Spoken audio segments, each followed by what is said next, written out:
All right, here we go. What we're going to talk about tonight is whether or not the Earth is flat.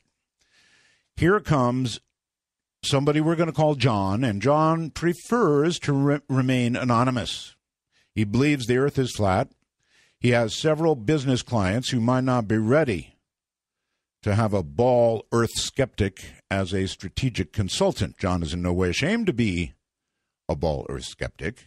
However, being a ball Earth skeptic does not pay the bills, says he. His business clients do, and he hopes the listeners can accept this. I can.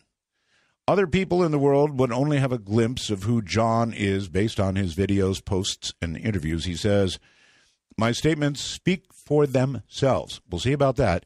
And you get a full view of my take on the flat Earth / infinite plane models on my YouTube channel, The MORGILE. That's The MORGILE, MORGILE. So he is to be met by somebody operating way, I think, below his pay grade, but we're very honored to have him here tonight. He is a professor, actually. All right. Dr. Josh GRINDLAY. Now, listen to a little bit of this if you don't think he's going to be operating below pay grade. Research interests. Compact objects and binaries in globular clusters and the origin and evolution of compact X-ray binaries. Good Lord, accretion into white dwarfs, neutron stars, and black holes. Development of a balloon-borne hard X-ray imaging telescope and future space missions for hard X-ray observations of X-ray binaries and quasars. Good Lord. He's published over 500 papers. He definitely thinks the Earth is round, by the way. Well, or oval, whatever, but not flat.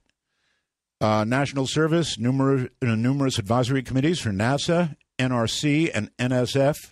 Chair of Division of High Energy Astrophysics, holy moly, American Astronomical Society, Division of Astrophysics, American Physical Society, honors, a fellow American P. Sloan Foundation, fellow American Physical Society, fellow American Association for Advancement of Science, fellow Guggenheim Foundation, and so forth. So he's a big heavyweight. So I want to welcome both of these gentlemen and hope they're there. John, are you here? I am here. Good. Can you hear right. me? All right. Yeah, I hear you. And Dr. GRINDLAY. I'm here, too. Excellent. Okay. I hear a little bit of hum or something. So somebody's turning something off or changing something. Don't do that. Leave it on. All right. So, John, look, you gave us so many points that you're going to have to work with me, John, and we're going to have to sort of take these one at a time. I've got them boiled down a little bit. So can we do that? Take them one at a time? Why you think the Earth is flat?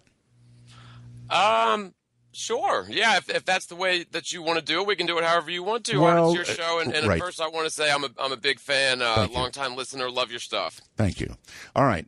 So let us do that then in the interest of time, because the doctor can only be with us. He's on the East Coast. We've got him at best a couple of hours.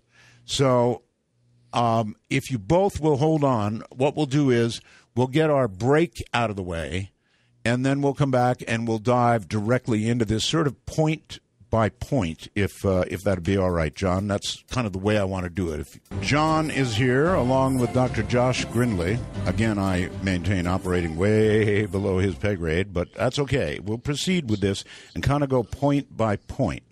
So, John, if you're there, I'm going to skip the first two and go directly to, we have a gazillion pictures of Earth from space. Or we should have, I guess. Why don't we have a gazillion pictures of Earth from space? Instead, we have just one. And you add its brand new one that's obviously fake. And I guess, what are you saying, John, that the picture of Earth from space looks flat?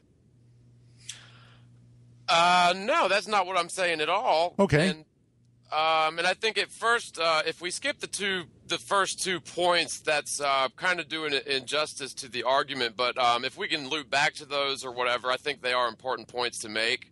All right. Well, all right. Real quick then. When was the last time you skeptically scrutinized the globe model? Is that your first one? I don't know. I've got a globe at home. I scrutinize it all the time because I've traveled around it about 3 times. So I don't know. I'm pretty familiar. How about you, Doctor? Well, I don't think there's much doubt that the globe is spherical. We've got lots of pictures of it. We've all traveled around it. I've been around it many times. I have friends who've been in orbit. I haven't, but I would love to do that sometime. Boy, me too. You can go around it in 90 minutes. So I think this whole debate is silly, is quite amusing, but I'm happy to be part of it. All right, John, a response? Absolutely, and I think there may be some clarification needed on the term scrutinized or skeptically reviewed the globe model, because there are a lot of things that seem to make the Earth seem like a globe, but at the same time, isn't it possible that we were all sort of taught all of these quote unquote truths and known facts about the globe when we were just very small children? But John, you're talking to 2 people, myself and the doctor, who have been around the world several times. It's kind of like we have in fact, I went up in the Concorde on the way to Paris, the supersonic plane when we had it. And Sure. at 68,000 feet, I promise you, John, tain't flat. Well, John, there was a nice view of the curved horizon of the Earth about a year ago when that fellow jumped out of a balloon 130,000 feet above New Mexico. That's right. Beautiful pictures. With the fisheye lens, right? No, it wasn't a fisheye lens. It was a GoPro fisheye lens, which makes all the all straight lines appear curved. And well, I don't think it was, John. If you're in the Concorde, I'm sorry to interrupt, but if you're in the Concorde and you see the totally flat horizon, which is an equidistant circle all around you, as altitude is gained, the horizon level never drops. So if we did live on a globe, the higher and higher you went in altitude, and the further and further your field of vision goes, your angle of attack on the horizon is going to get wider and wider as altitude is gained. But if we did live on a sphere, then it should drop lower and lower the further away you can look. And actually, that's measurable, and we can measure that. John, that's exactly what was observed by the Apollo astronauts in 1969 as they left Earth. They saw the globe get smaller and smaller, drop farther and farther away below them. How are you going to respond to that, John? The Apollo astronauts, I'm sorry to say, and I was raised. Oh, that's right. You think it's all in a movie lot somewhere? Was that? No, it wasn't real. Is that it, John? What I'm telling you is the Apollo missions were demonstrably false. Oh, I see. Gee. Okay. All of the rocks were clearly manufactured in some. Well, no, I mean even even by standard science. Okay, so you have these radiation barriers about 1,000 or 3,000 miles above the surface called the Van Allen radiation belts. Yes, I'm very familiar with those, John. Okay. Yeah, they had just been discovered, and they were still being sort of scrutinized and debated when the Apollo missions were launched. And so, you could argue that it's irresponsible of NASA that they didn't include any sort of radiation shielding because Van Allen did warn them about the radiation. Okay, we're off on a tangent here a little bit. We are, yeah, but I think John is denying the physical evidence. That's the trouble with his theory. It doesn't conform to fact. So in other words, NASA then it becomes all gimmickry and fakery, and so there was no Apollo. It was all done in a movie lot. John, that scam has been proposed long ago, but it's a very rare group of people that still subscribe to it. I'm surprised that you do. NASA is a pack of liars that was founded by Freemasons. Freemasons. And Nazis. Oh my goodness! All right, let's try. Art. I don't know. I don't think this debate is going to be very useful when we have such biased views and such lack of comprehension of simple facts and figures. Maybe how are you going to respond to the fact that Columbus was aware the Earth was round? He watched masts of ships appear before the ships appeared. That's what happens on a spherical globe, John. That's a good one. Good one. That is a fallacy. We have excellent. No, it's not. It's observed fact. Go out on a boat and you'll see it for yourself. Obviously, they're going to see the mast first, John. Of course they are. the old wives' tale is that when a ship travels away from you, as it goes beyond the horizon, you're supposed to be able to see the bottom sort of travel away from you last. But if you actually look at a ship that travels beyond the horizon with a telescope, you'll see that it is actually just perfectly perpendicular to the horizon. It just sort of seems to go behind the horizon because that's how the laws of perspective work. No, John. No. You see the mast disappear last. Have you looked at the pictures or the videos, Doctor? I've seen this myself. It's obvious. Have you been out at sea on a boat? Flat, nice, calm sea with no waves? I have indeed. And, when I've been out many times, and when I was young, I remember saying, wow, you can see the curve of the earth out here on the ocean, but what you're seeing is an equidistant circle around you, because that's how perspective works. That's how the horizon... No, John, I'm afraid you don't understand geometry. This is very simple spherical geometry, plane geometry, understood by the Greeks 2,000 years ago. We can get into spherical geometry if you want to do that. No, I don't want to. But I think let's hear some more. Yeah, we've got so many points here. Let's do them one at a time. All right. For example, how can we see vertical, perpendicular buildings from over 50 miles away? They ought to be a quarter mile below the horizon. That's correct. And we don't see the bottom of those buildings 50 miles away. That's right. We don't see the bottom of the buildings, Doctor, but that's because of the laws of perspective. No, laws? It's what? Not. Perspective has nothing to do with it. Doctor, with all due respect, perspective has everything to do with it. The curvature of the Earth, you can measure it simply by it's 8 inches times the mile squared, and that's how much drop should occur every mile away from the observer's eye. So it's 8 inches per mile squared. So if it's 1 mile, it's simply an 8-inch drop.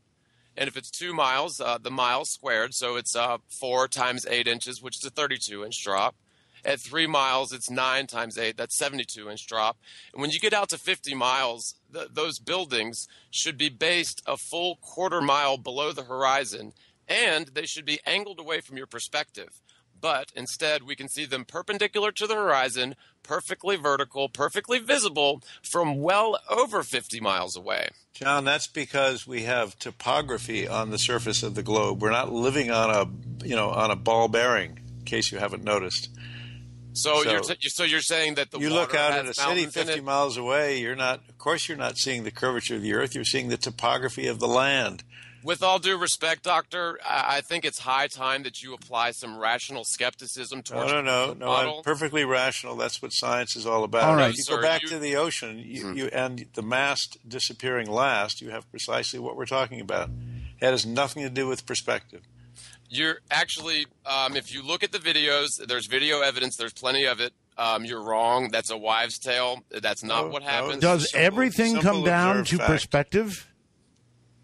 Is every argument going to come down to perspective? Yeah, I'd like to hear perspective defined here. This is a very interesting use of the word perspective, which has nothing to do with spherical problem. Exactly, that's exactly right. Perspective works on a flat plane. The further away from you objects travel, the smaller and smaller they appear to get. Agreed? That's for a fixed finite size. Yes, of course. That's nothing more than the angular size that you're talking about. Okay. So what happens to that object when it gets beyond the vanishing point on a flat plane? There's no vanishing point. If you have to understand some physics here, John. It doesn't just vanish. Objects will get smaller and smaller, as you just said. They'll become very, very small, but then you don't resolve them any longer because something called diffraction prevents you from resolving them. Doctor, with all due respect, with the telescope. With all due respect, John, with all due respect, we've got only so much time.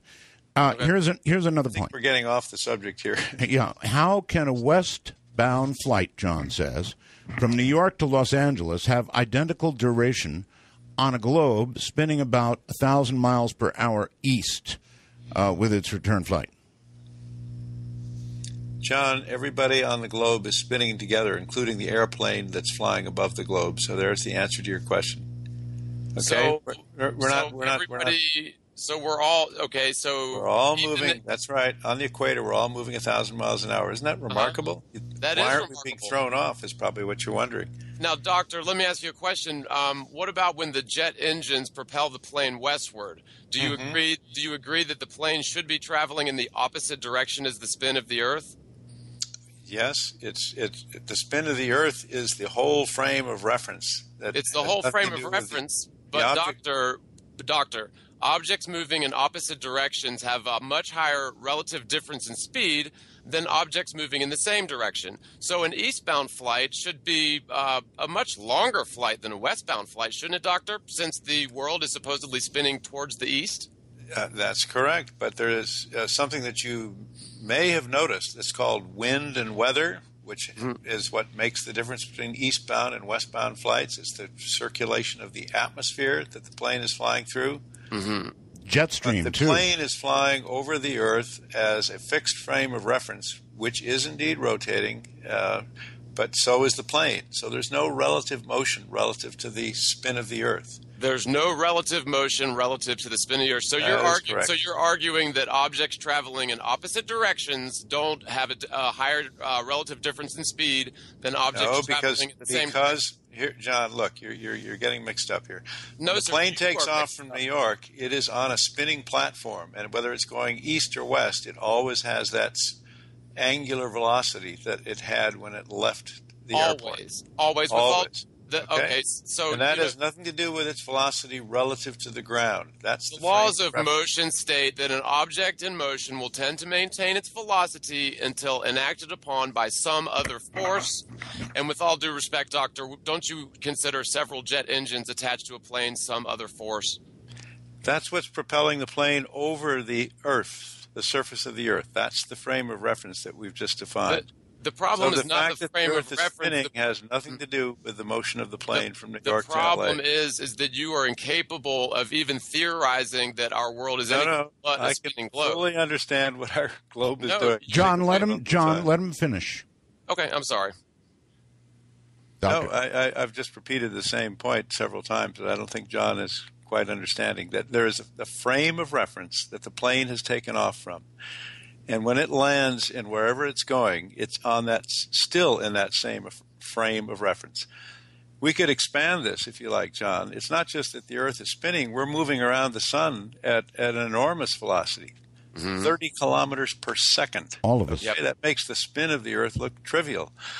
But again, that has nothing to do with, the motion of the plane in flight from, Now, I think that you're using relative velocities because you're making it as if the plane were flying in a frame of reference that was the ether, as it used to be called, before we understood what space was all about.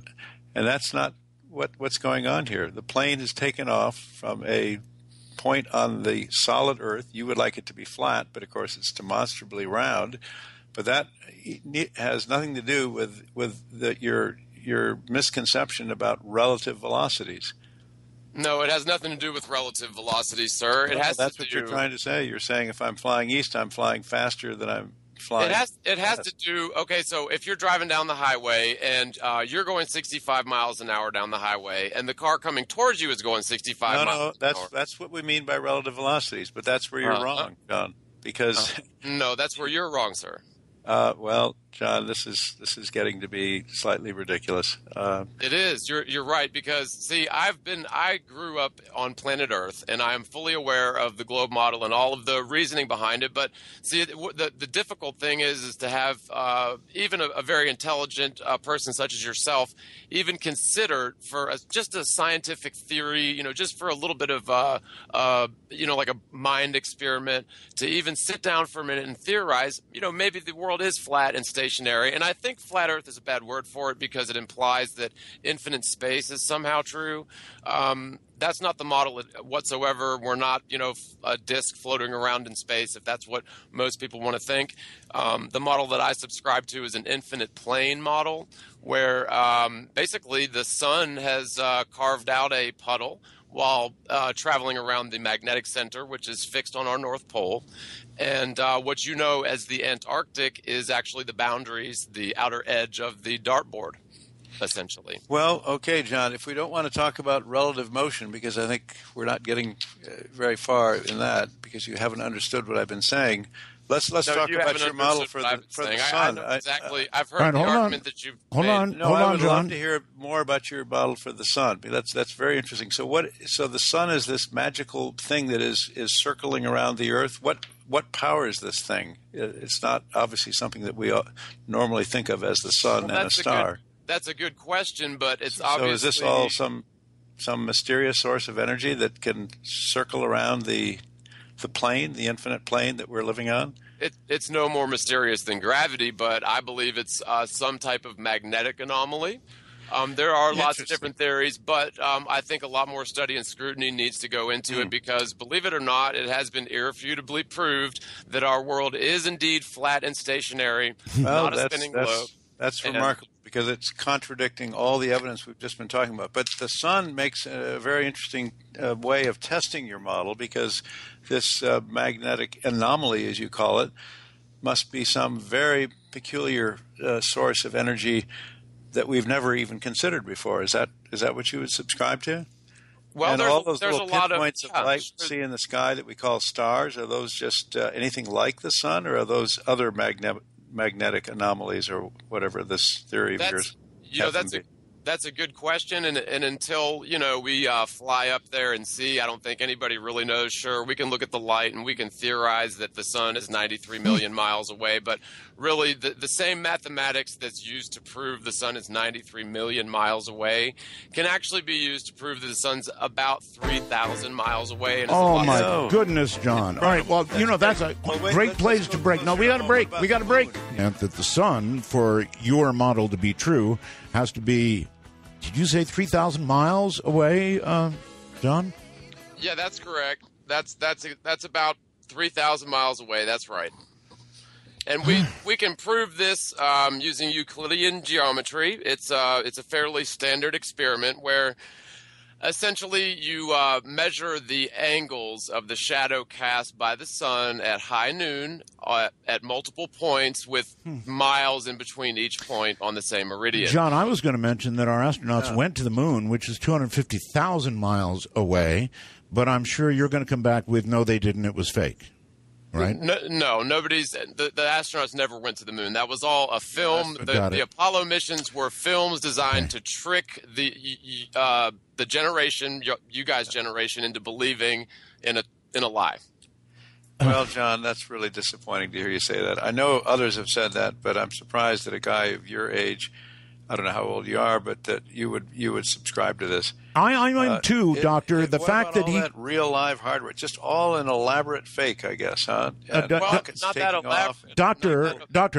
Let me ask the doctor a question.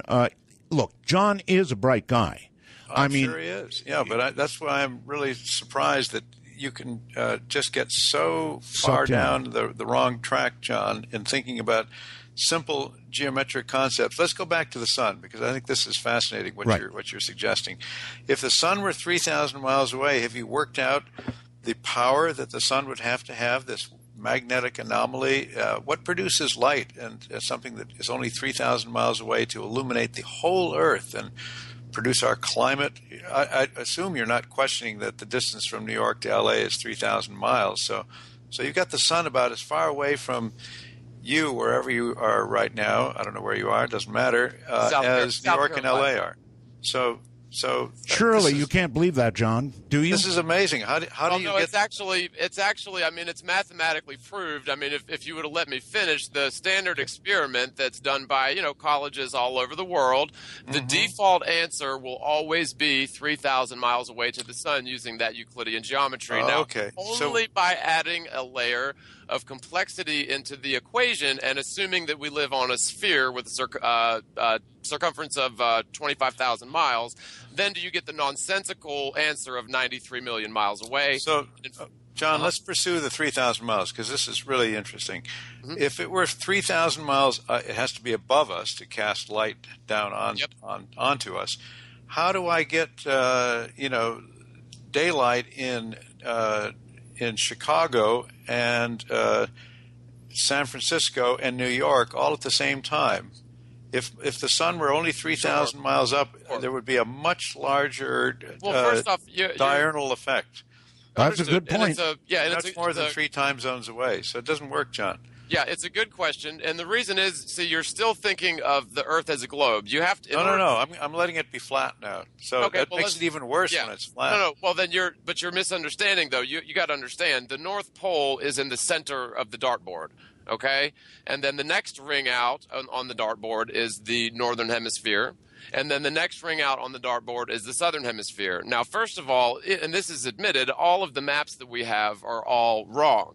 You can fit Canada twice in the length of Russia, so all of the relative sizes are wrong on the maps anyways. So it's really... So that means if I were walking from A to B, all those maps being wrong, I could get there much faster or much longer than my map would have told me. Is that what you're saying? No, well, the maps still work because, like, okay, you can walk They're around... wrong, but they still work. Okay. No, you're twisting my words. The reason that the maps are inaccurate is because they're assuming that the Earth is a globe when taking the measurements and measuring the relative differences in sizes of the continents. But you have to study the model. I mean, I wish you would at least study the flat Earth model before assuming that it's I think it would be fascinating to study because I've already pointed out to you here, and I'm not sure you've been following what I'm saying, that what your model is suggesting is already self-contradictory. We can't have the same 3-hour time difference between New York and L.A. if my light bulb, the sun, is only 3,000 miles above them on a flat plane. Right. That doesn't work, John. Well, no, that's how it works, and you have to understand it's when the light from the sun comes through the atmosphere, it does sort of have like a shotgun effect. So essentially, roughly half of the Earth is lit at any time by the sun, and the further it gets away from your perspective and it goes behind the horizon, it goes a lot further, to get behind the horizon because it's on a much higher plane. Why is there a horizon? The sun is 3,000 miles up, but it's a flat plane, so I can be 10,000 miles away in my flat plane. You haven't told me how big the plane is, but I can be 10,000 miles away and the sun is not behind any horizon. So well, if you go and study weather balloon footage, I don't know if you've ever looked at. I know all about balloons, John. I launched them to 40 miles up. Every time you see the sun in those, every time you see the sun in the weather balloon footage, it'll just be a few degrees above the horizon. Which and there's a few other. Not true, John. The sun can be straight overhead. I can show you pictures from our own balloon-borne telescopes. Okay, well then it's straight up. Yeah, he actually launches. He actually launches balloons. So listen to that. But it's not 90. Well, I don't launch them. NASA launches them. Well, yeah. But of course, I think John thinks that this is all a fake or contrived operation. We put balloons 40 miles above the Earth, John, with telescopes on them. We do real astronomy, astrophysics. And so all the things you're talking about are simply not the case. I haven't been up in the balloon myself, but I've had my experiment and telescopes and detectors and images, just like the guy that jumped out of the balloon with that. You're accusing him with a fisheye lens to somehow have made it all a fake shot that the Earth was curved. If the horizon appears as a curve from that distance without a fisheye lens, again, it's because it's an equidistant circle around you. Well, John, these were regular cameras that this guy used, and they weren't fisheye lenses. He wasn't trying to take the picture of the whole globe, so there was no distortion in those cameras. Granted, and the reason that it looks like or appears as a curve is because the horizon will always be an equidistant circle around you at that altitude. Well, that's, I guess, your model, but we have this contradictory direct measurement data. We can measure distances. We don't have to imagine what they are on some map. We can measure distances precisely. Radar does that, as you certainly know. So we know what shapes and distances of things are. So there's no ambiguity. There's no curvature. You could not fake this. You simply couldn't fake it. The science, John, the science about the sun is good, hard, settled science.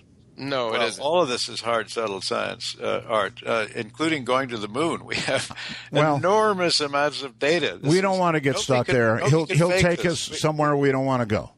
Well, anybody who believes we went to the moon believes in a TV series that was false. We're going to have to agree to disagree on that. Yes, John, let's do that. Tell me about this.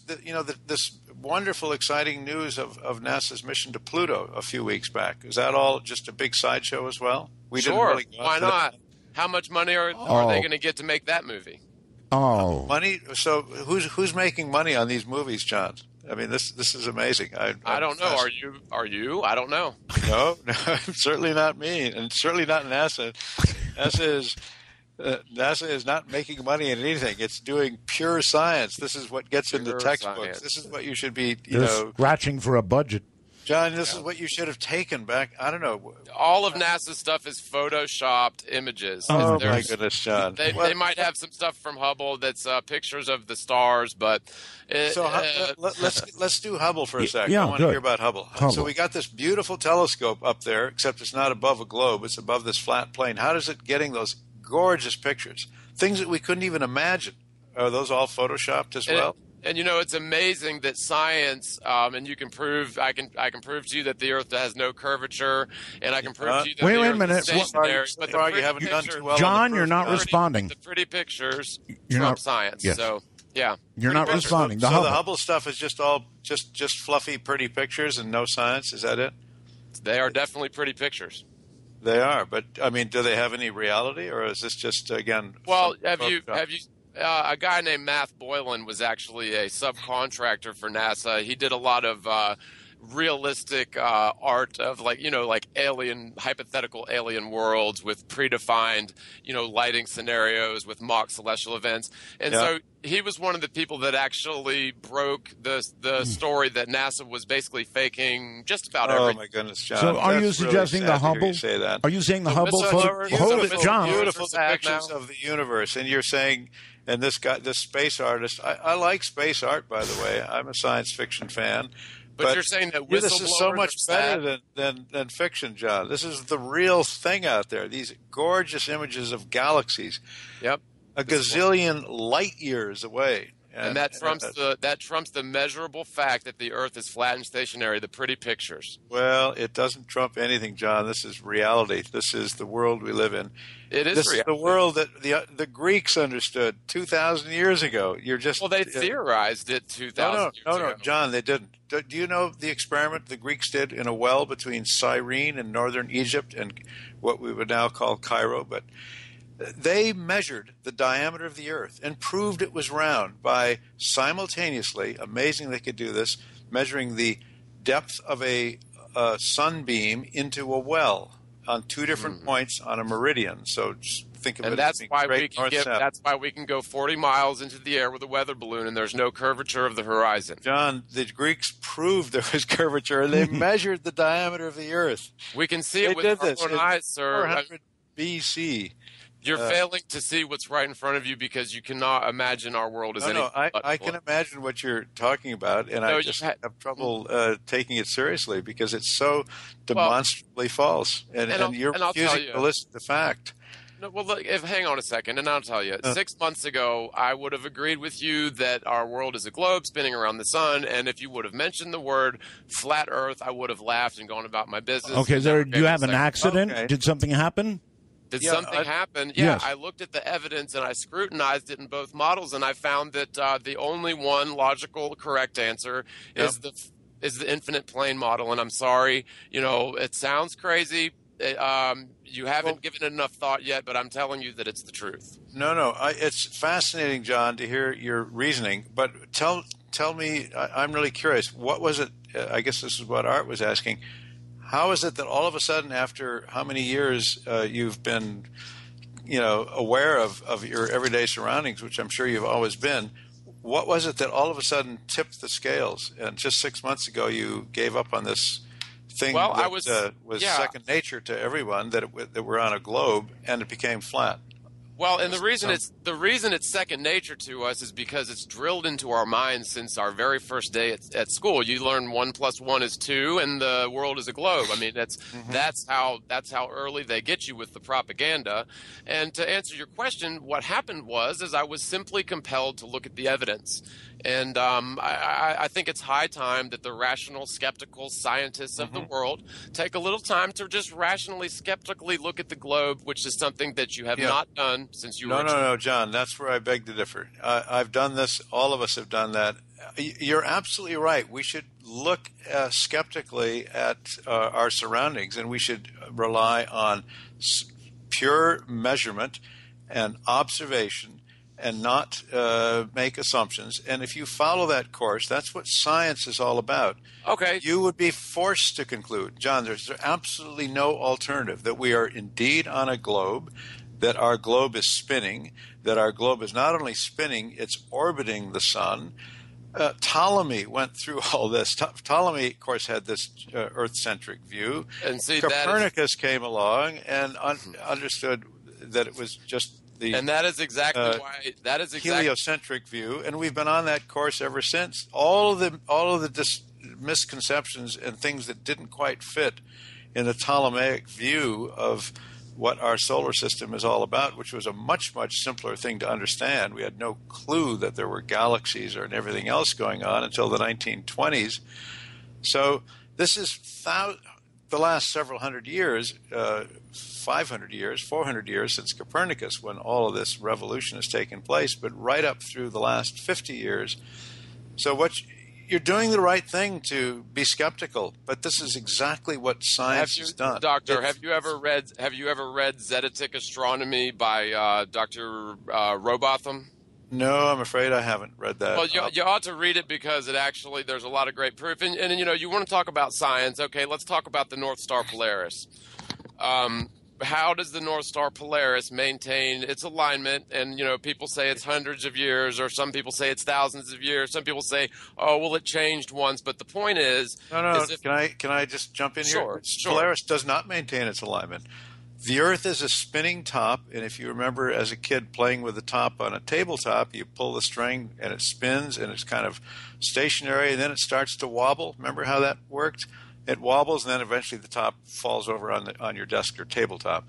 That's exactly what the Earth is doing. It's a spinning gyroscope, and because it's spinning, it's wobbling, it's precessing, we call it. The reason it's doing that is because the moon is producing a gravitational pull on the Earth. Wait a minute. This is simple physics. The North Star Polaris? So the North Star doesn't always stay over the North Pole. It's moving on a circle, and it moves around every 26,000 years. No. Okay. So it does, John. You're talking about the precession of the equinoxes, but that's exactly what I'm talking about. That's what makes the North Star no longer the North Star. The ancient Egyptians didn't have a North Star to line up north on building the Great Pyramids.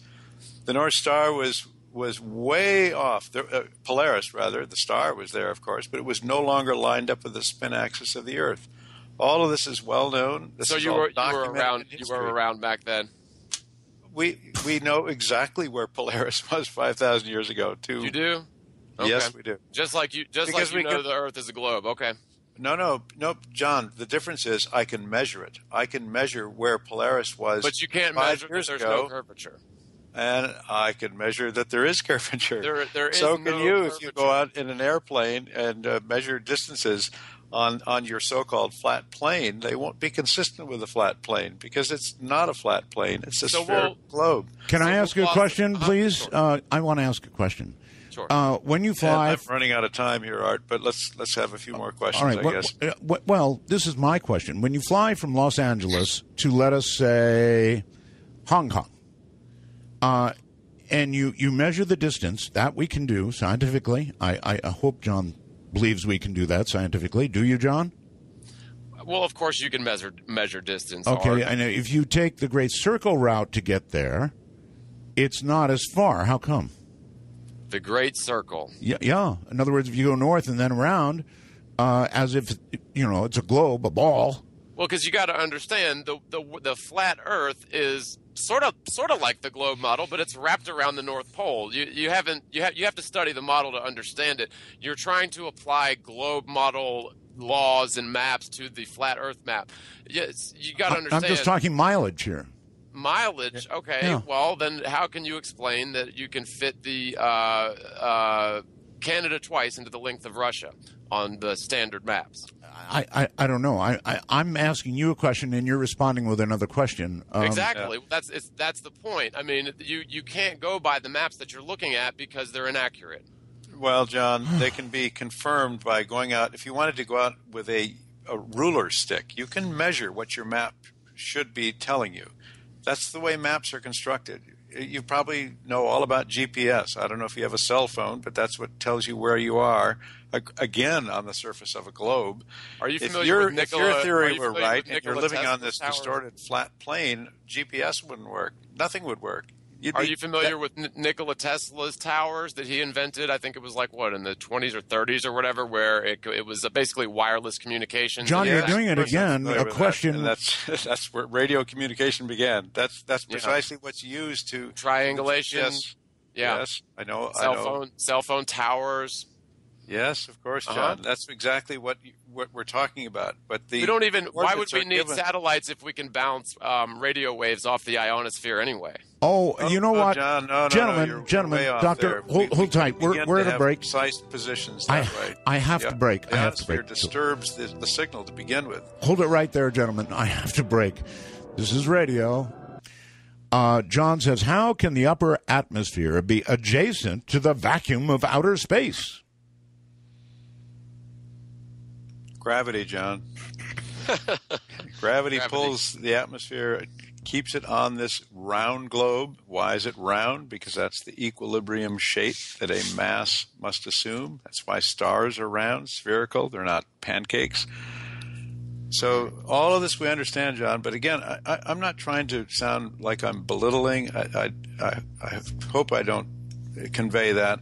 I'm trying to convince you, John, that you ought to lighten up here and understand what the whole world of science has arrived at, not just recently, but over hundreds of years, and with such incredible discovery in the last decade or two. Those Hubble images we were talking about. I could also talk about X-ray images that we have from the Chandra telescope. Gravity, and you got gravity, and you think they're all fake. This is just so discouraging. Well, everything that does seem to be proof, Doctor, you're right, seems to be then judged to be fake by John.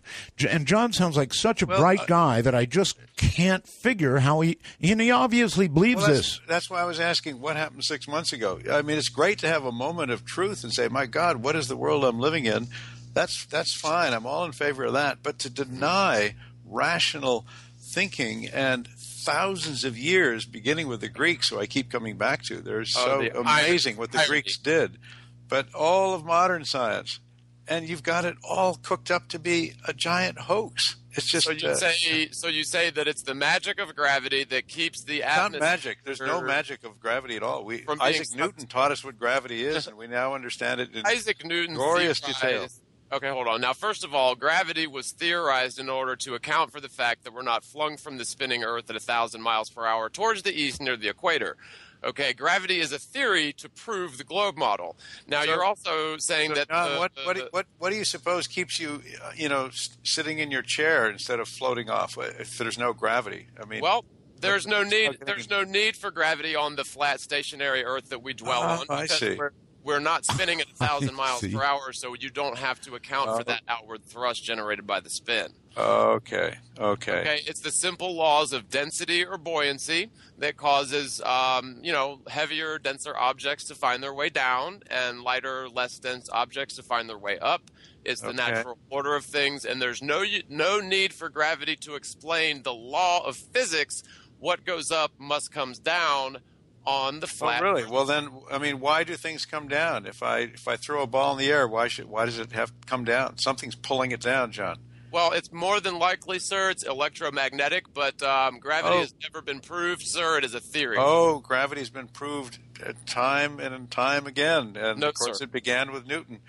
No, sir. We're on the verge, John. If you don't like the proofs of gravity so far, in probably the next 5 years, there will be a very major discovery that will come from astrophysics, but from physics really, and that is of waves of gravity, gravitational waves, which that have never ever been detected, even though that's right. But there now is an enormous big telescope in state of Washington, and another one in Louisiana, and another one in Italy, and in Europe, and those gigantic gravitational wave telescopes are now almost sensitive enough to detect the gravitational wave sources that we have proven are out there. Gravity is a theoretical fantasy that was dreamed up by proponents John, of the globe model.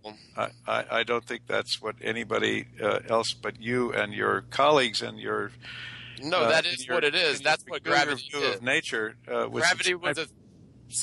Gravity was a theory designed or theorized to explain the globe model and why we're not flung from the face. No, that's not what gravity was designed to do at all. It was designed to explain the fact that objects fall. That has nothing to do with the globe model. Okay, then what is keeping us pinned? Then what is keeping us pinned to the Earth while we're spinning 1,000 miles per hour near the equator? The mass of the Earth, John. That's what gravity is due to. It is because the Earth is not a flat plane. It is a mass that weighs. Gravity is supposedly due to the mass of the Earth warping space-time. No, John. You're getting confused. You're jumping ahead to Einstein. Warping space-time has nothing whatsoever to do with the Earth's gravity. It's a very teeny tiny effect, barely measurable. It's been measured. It's not that tiny. But Newton, of course, had no conception of this. It was 300 years until Einstein told us and instructed us in his brilliant way about the warping of space and time. But that we haven't talked about. If we were talking black holes, which is what I normally like to think about, we'd be having fun discussing warped space-time. But gravity on the Earth, no need for any of that. The apple falls from the tree. That's what Newton observed and said, "My God, how could this happen?" Because the apple is denser than the air above it, and it's not as dense as the ground below it. So that's where it finds its way to, just like everything else. It's natural. It's the natural order of things. No, then if that were true, John, then we would have everything. If everything were density dependent, all of our laws of motion would be totally different. Airplanes wouldn't fly. Motors wouldn't work. You're defying everything that's around you. Airplanes wouldn't fly without gravity, with all due respect. That's ridiculous. Airplanes fly due to barometric, or the pressure beneath the wing being different than the pressure above the wing. But what I'm saying is that when you're denying gravity and Newton, you're denying all of the physics, the very simple physics that goes with that, which is all just theory devices that you are using in your everyday life. You're denying science. I'm denying a theory that was dreamed up by proponents of the globe model that it's demonstrably false. Again, the globe model had nothing to do with it. It really didn't. The globe model had everything. It was a conceptualization that Newton may have used. He didn't have to. It's not. The only reason you need gravity is to explain the fact that you're not flung from the Earth at 1,000 miles per hour near the equator due to the outward thrust generated by the spin of the Earth. That's what gravity was theorized to defend the globe model, that's not, John, I'm sorry, you're wrong. That's not what gravity was theorized to deal with. So you're changing history now. No, I'm John, you weren't history John. Understand what Newton did. Read the Principia and understand. Newton was trying to explain acceleration, force, and mass, and gravity was his way of understanding and explaining why we are bound to the ground that we're standing on. That's a theory. And why objects fall, and with a certain acceleration. The very simple laws of motion that Newton so brilliantly derived explain to umpteen decimal places why objects move as they do. It's all because of a force, the gravitational force, acting on them, that objects are accelerated when they fall at 32 feet per second. So do you agree that inertia is possibly an electromagnetic force? No, I don't at all. Inertia has nothing to do with electromagnetic forces. It has to do with the state of matter as a source of mass that has inertia. Force equals mass times acceleration, Newton's famous equation. All of these things have nothing whatsoever to do with the globe of the Earth. They can be generalized to talk about what happens on a globe, but that's not at all. So so I got this straight. The same gravity that is so weak that keeps me stuck to the Earth, but also keeps the atmosphere from being sucked into the vacuum of space. Okay, that explains it perfectly. It does. It does. I was being sarcastic, but okay. No, I know you were, but it does. It explains it to the T.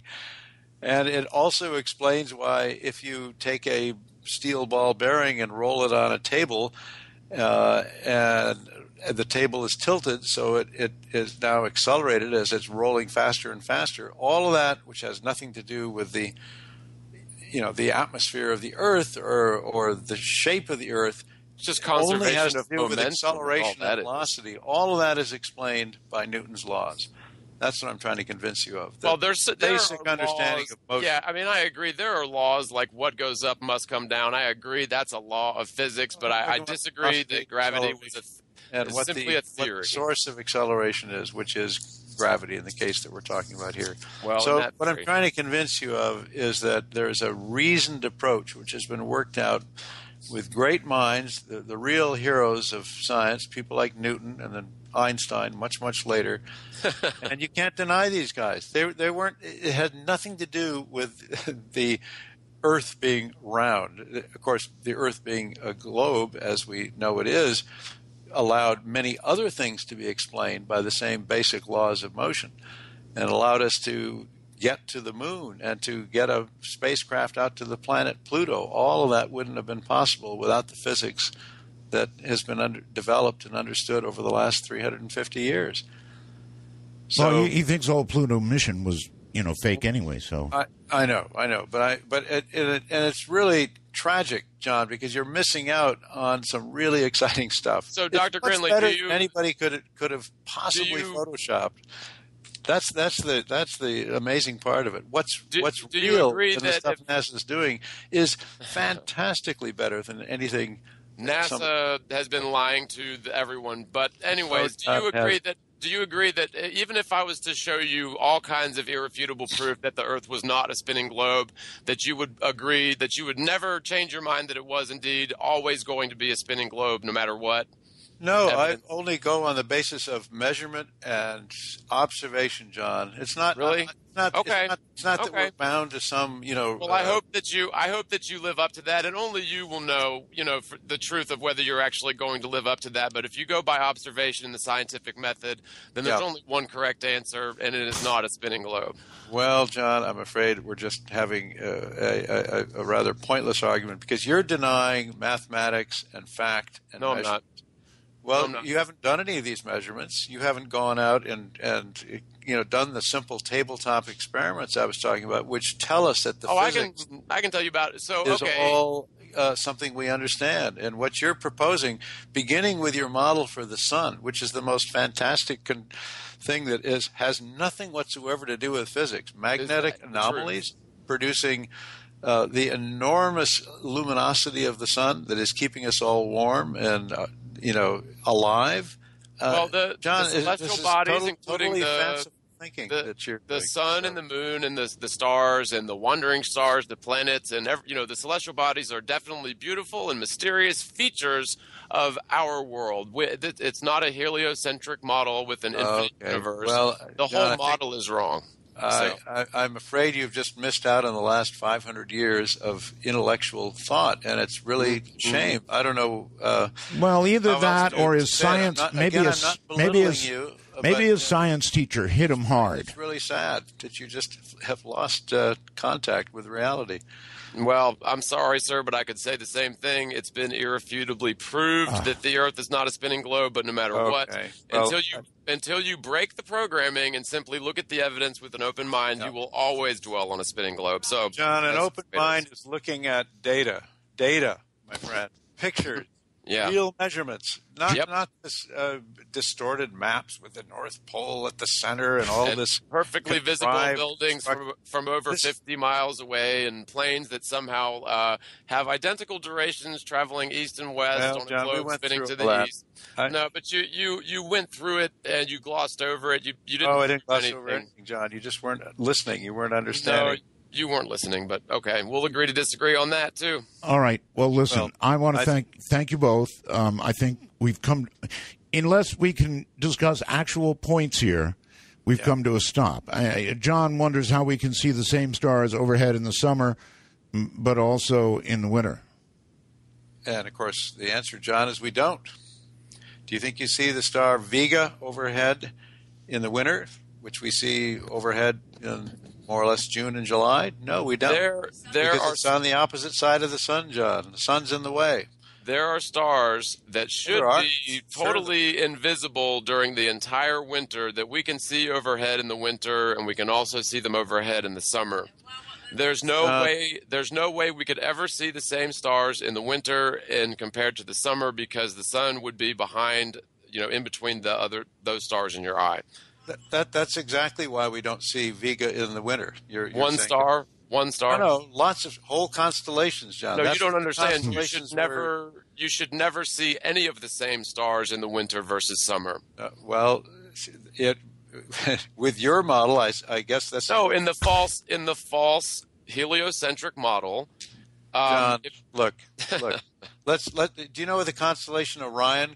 Let's talk specific here. You know what Orion is? It's a beautiful I know what Orion constellation is. that's visible in Of course. November and December. Of course. All right, we don't see that in the spring. Okay, precisely for the reason you're saying, the sun is in the way.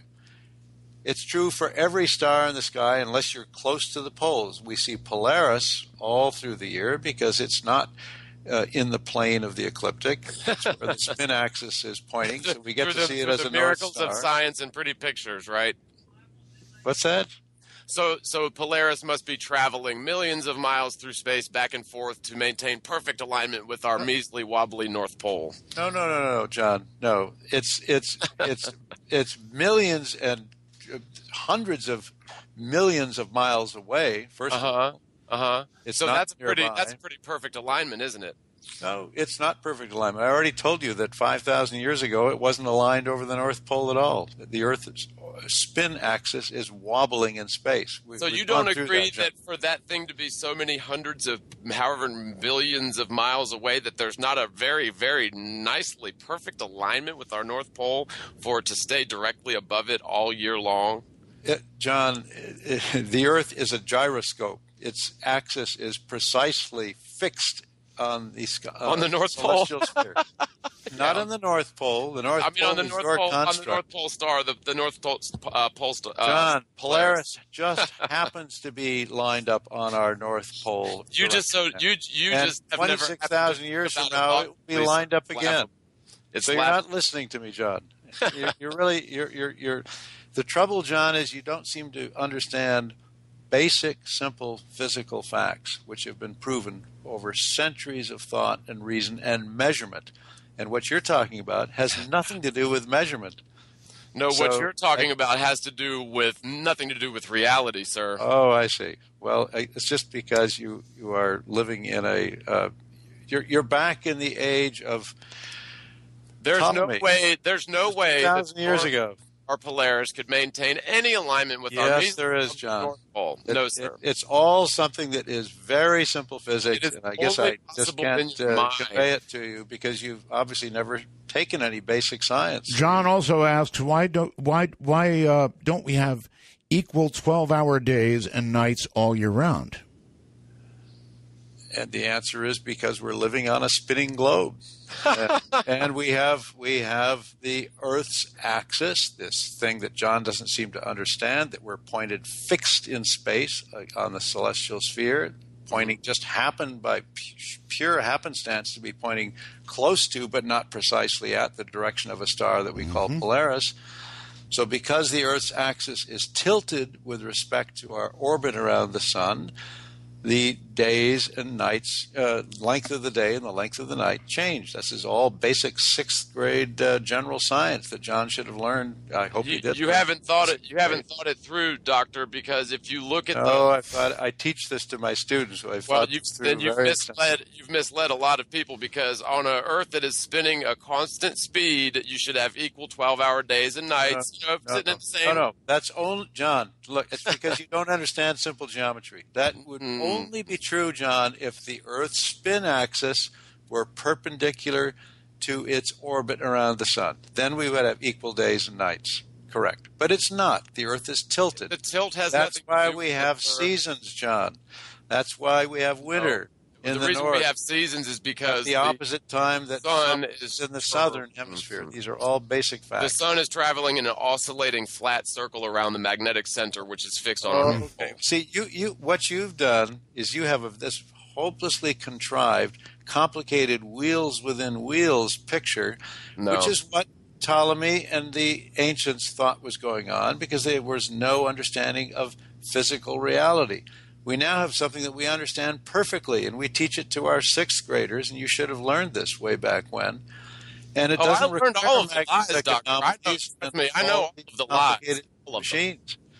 So what I'm trying to convince you of is that the beauty of science, and that we have a really complete understanding of this, is a remarkable intellectual achievement. There's no fakery. What NASA's you call not science, with all due respect, is not science. What you call science is looking at pretty pictures and trumping what is measurable and verifiable. No. Pretty pictures are just a wonderful byproduct. What I call science is truth and understanding reality. What you are doing is inventing a reality which goes back to the, as I keep saying, the sort of Ptolemaic view, wheels with wheels, magnetic anomalies, all of these things that are contrived realities to make things consistent. The contrived falsity is the globe model, and anybody can verify that we indeed live on a flat, stationary plane. I think we've gone as far as we can go, because you're. I've still got 9 more points to make, but yeah, if you want to. Well, go. As I told Art, this debate is interesting. It's been fun, and I respect your point of view. I'm not trying to put you down, but what I've tried to convince you of over the last hour and a half is that the real picture that all the rest of the world believes, I think you're in a very small minority, as I'm sure you must realize, and for some reason I'm still fascinated to think about or understand whatever led you to adopt this view on such a recent time scale as 6 months ago. There must have been some remarkable thing that happened. Yeah, there was. And again, I was simply compelled to look at the evidence and scrutinize both models and draw rational, verifiable conclusions, and I wish you would do the same thing. Okay. Well, John, this is what I do every day. I do verifiable models and well, by saying that gravity is a proved fact, you are not a scientist, sir. Oh, John, listen, this gets to be the point where it's just not useful to discuss. It's not just me thinking that gravity is a proven fact. This goes back to all of physics. I refuse to. There are points at which I'm sorry. All right, this is that point. So you know what, Doctor? I'm going to thank. Hold on, John. Hold on, Doctor. I'm going to thank you for being here. I'm going to invite you back so we can do a show on everything that you do know about. And I think I know everything about what this fellow John is talking about. But I find it very disappointing that somebody who clearly can at least articulate, but not describe very accurately, even his theory. Although I think I see the broad picture of it. I think just very unfortunate that one can come to such a limited view and perspective of what the real world is. The irony of that statement when one has the natural beauty of what the real world is to understand it right at your fingertips. It's what all of science is all about. You can't just throw it out the window. No. And go back to this early primitive way of thinking that we must be on a flat Earth. It's not primitive. For it to be true, for what John says to be true, so much has to be thrown out the window, and the rest of it has to be just labeled fake. Yeah. Well, no, I don't think everything has to be labeled fake. I think that we've all been misled as an entire species to one specific end, which is to essentially trick us into believing we live on a finite enclosed system with no escape. And they've done a great job of it, because even the rational, skeptical, scientific, very brilliant minds of the world are trapped in a matrix of a globe model. And until you can just really scrutinize so, John, why do you suppose millions of people, scientifically educated people, many millions, hundreds of millions, really, could all be so completely trapped in this totally false view? Because it's all And done. why? Since we've been very young, it's drilled into our paradigm, and we never ever question it. That's why I'm telling you. Oh, this is what science is all about: questioning. No, it isn't, sir. Because I've already proved to you in this conversation that the world is flat and stationary. No, you have not, John. But then you may point think to the you have, pictures of Hubble. but your proof is demonstrably wrong, and I'm not going to go back over it. I've pointed out to you you've ways that your so-called proof is ridiculous. We can measure distances. You haven't even we considered. know that we're living on a spherical surface. So we're not going to go back over this again. This is where we started an hour and a half ago. Sure. So again, the tragedy is you're just denying intellectual history and thinking. It has nothing to do with being led astray. It's the opposite. It's the exact opposite. What science does is to confront the very primitive ways we could only understand our world back in prehistoric times. What you're proposing is, of course, exactly what everybody thought more or less must be the case. We're on a flat Earth. It began as on the back of a turtle or God knows what. All of this has taken over tens of thousands of years, but really only over the last 500 years, 2,000 years, again going back to the Greeks, to finally be clarified. And there's no fakery or misleading thing going on, but which is, of course, what you require to make your theory stand up in light of all the evidence. And when you say the simple, verifiable truth reveals what has nothing to do with the globe. The globe is demonstrably false, and in fact, it's preposterous if you scrutinize it. Okay, at that point, John, I'm sorry, I'm going to sign off because I've tried to make you aware of the beauty of science. You've regurgitated the programming is all you've done. Well, I think he's done a great job. Doctor, I want to have you back and talk about black holes, pulsars, all kinds of good things. Okay, well, we'll be happy to do that at some point. But this is quite disappointing to see that there could still be this view out there amongst a small segment of society. I know from what little I've heard about this group, but it just shows that our whole education system still has a ways to go. Although on the whole, it is doing well because most people. Everybody, I would say, has generally been taught and not felt that they've been brainwashed or whatever John may be suggesting into some very peculiar view, but instead is the in a world learning of the truth general is scientific realm is there for the most part. All right, Doctor, I'm going to break it off with you and say thank you, and I want to have you back and talk about all the other stuff, if we can do that. Okay. All right, Doctor. Okay. Thank you so very much. Yep, you're very welcome. All right, so, John, we've still got you and time for a final statement from you, John. Sure. And, I appreciate you having me on, Art. It's been a real honor. I'm flattered. I disagree with the doctor, and I think he's certainly a very smart, intelligent person. But I really have looked at this. I've thought about it. I wouldn't be out here shouting from the rooftops that I believe that we live on a flat, stationary plane unless I had scrutinized it, verified it. And unfortunately, even the scientific people of the world are simply unable to even just hypothesize that we live on anything but a globe. And in fact, if you do look at the evidence and scrutinize it and certain things we can verify and prove, the globe Earth model, the heliocentric model, is indeed wrong. Okay. Well, again, from my point of view, as I listened, and I wouldn't have missed this for all the world, so many things have to either be wrong or fake or just so far out for anybody to grasp what it is that you've been saying. But nevertheless, listen, I appreciate your being here tonight. I appreciate your making the argument. People who have never heard this argument made before probably have their chins on their chests. He was pretty smart. He was arguing a lot of points that you had to be reasonably well educated to argue, even if you're wrong. And so the big question is, what happened to John? How could he so fervently suddenly believe what he apparently believes. I blew right through a break so we wouldn't have to stop and we could get the full 90 minutes in. And I'm telling you right now,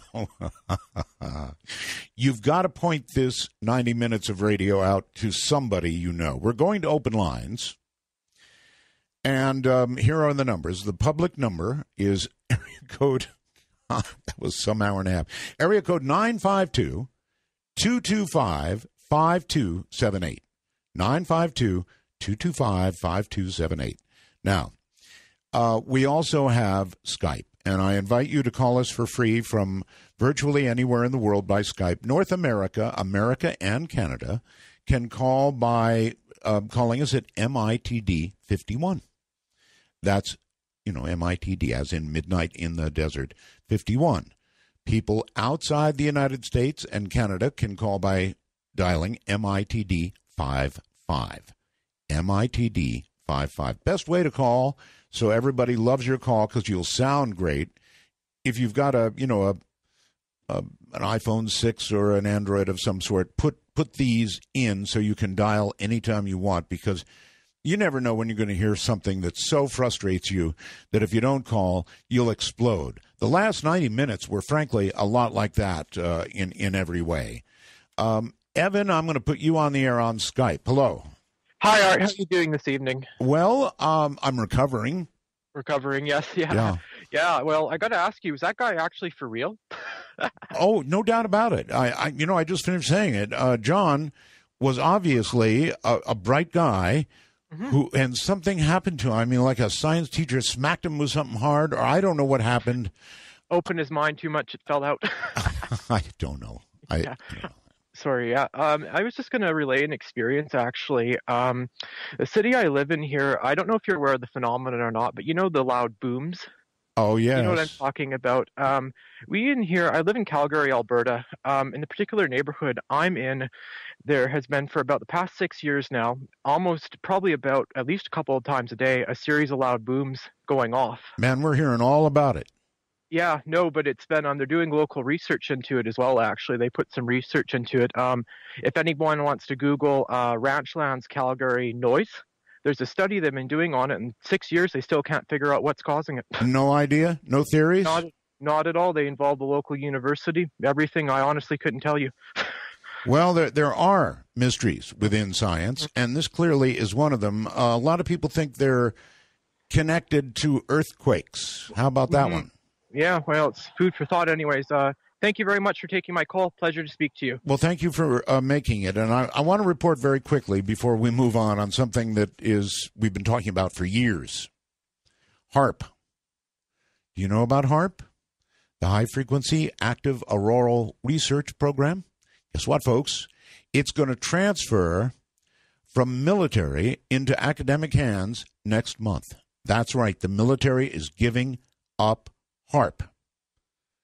After a swell of support last year from the scientific community and intervention by Alaska versus Senator Lisa Murkowski, plus a lot of uncertainty before that, the U.S. Air Force laid its plans to shutter the ultra-high-power HAARP and demolish it. Now, the University of Alaska Fairbanks has won a bid to assume ownership of the facility near Gakona. That's going to happen on August 11. Now, I'm a ham operator, and a lot of ham operators think that our government, while it had HAARP in its hands, screwed up our ionosphere big time. So now it's going to pass, and actually the ARRL, the organization that represents amateur radio, David Sumner, has written the U.S. Secretary of Defense to urge that HAARP be maintained in its current condition until the UAF Geophysical Institute's proposal process has been completed by the National Science Foundation. He says most of our 164,000 members employ ionospheric propagation of HF radio signals for their communications and technical investigations.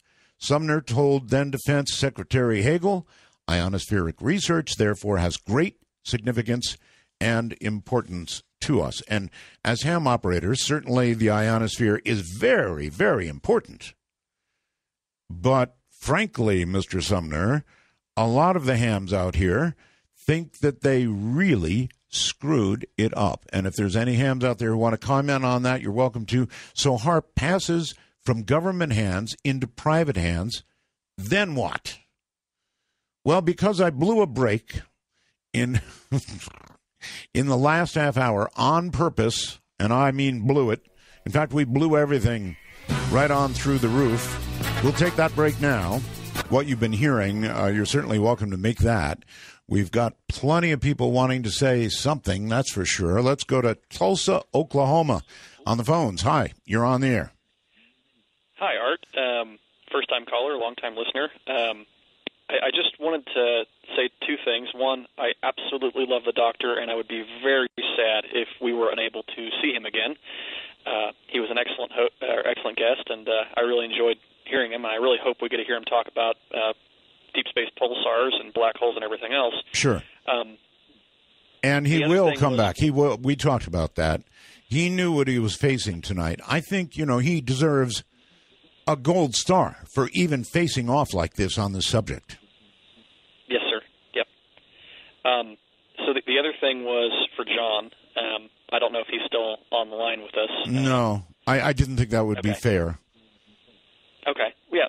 So the deal I would say for him, because he was wondering about airplanes traveling on the globe. Oh, yes. One direction, the other direction, and right. And what I would do, I'd say for him a simple experiment he can do to observe the principles himself would be to set in his vehicle and accelerate to whatever the speed limit is in his area. We'll say 65 miles an hour. Set cruise control. Take a pencil or a pen and hold it out and drop it. Now, according to what he's thinking, the pen or pencil should fly right straight to the back of the vehicle, not fall down. Because when he realizes that pen is moving at whatever speed the vehicle is moving, it should be easier in his mind to realize, okay, the entire globe is spinning. Mm-hmm. So everything on the globe is spinning at that rate, and yes. everything else is relative to that. And it would be a nice way to illustrate that. I had to explain this to a kid recently, and I actually went through the same thing, but not for flat Earth reasons. The kid was wondering why, if I dropped something, I dropped my book bag on the school bus and it didn't fly. Why not? Yeah. Great kid question. I wonder how many people embrace. I mean, clearly John truly embraced it. Clearly John was not a dunce. He was a pretty bright guy. So you're only left wondering what happened to John. Well, some of it might just be isolating yourself from other views, because he was really, I hate to say closed-minded, but he immediately shut down anything about math, science, demonstrable measurements, anything from NASA was all a lie. All fakes. Once you isolate yourself, I mean, that does it.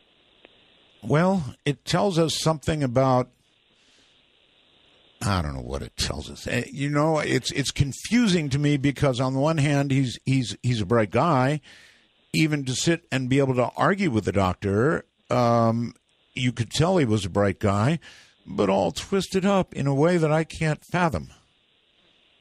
And I'm not sure how old he was, but I assume we're probably in the same generation. Sounds like. I love space, and I'm jealous of your generation. You guys got to see the moonwalk. We have nothing. We shut down our space program. It's a shame. It's a shame. Well, let me be John for a second. Of course we shut it down. We couldn't keep up that lie for that long. Oh, yeah. I'll clear the line so you can take the next caller, but I appreciate it, Art. It's been a great show. Thank you very much for calling, and take care. I had to bunch the brakes up a little bit here. Let's go to, I don't know, somewhere in California, I think, on the phone. Hi, you're on the air. Yeah, hi, Art. I'm debating whether to talk about this previous segment or not, because there's so much fertile ground to plow. Oh, I know. But instead, I think I'll thank you very much for having Preston Bennett on last week. He cleared something up for me that I've been wondering about for like more than 30 years.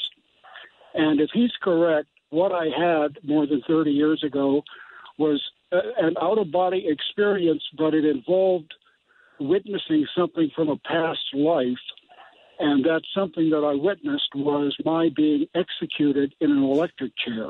Oh, my.